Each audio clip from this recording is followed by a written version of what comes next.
This is called Jane Parish. Sleep on, Jane Parish, till a judgment day.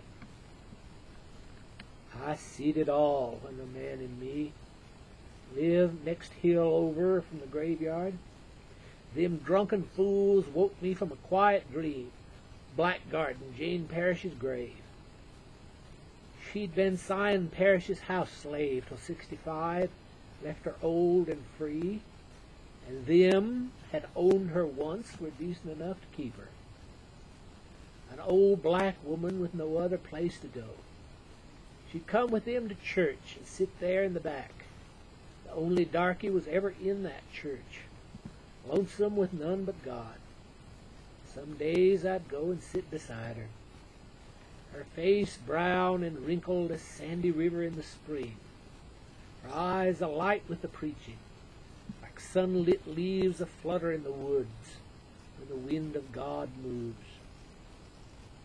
And when she died one morning in the springtime, old Sion called me over to wash her for the grave.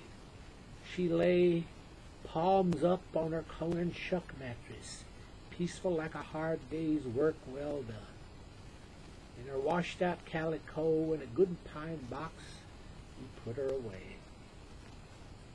The parishes buried her with their people across the dirt road from the church, a wooden cross to rot away beside their marble stones.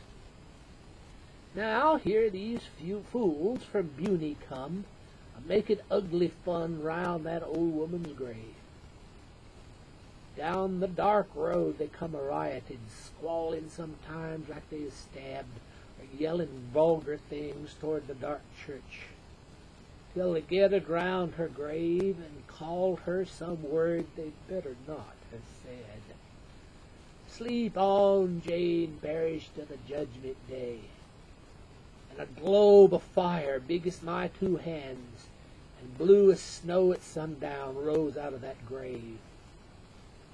There, right in the middle of them, up it comes, scattering them drunkards like scared hens, skinning knees over headstones, falling over roots, and yelling with something to yell for, while that fire lit up the night and sailed over their heads away.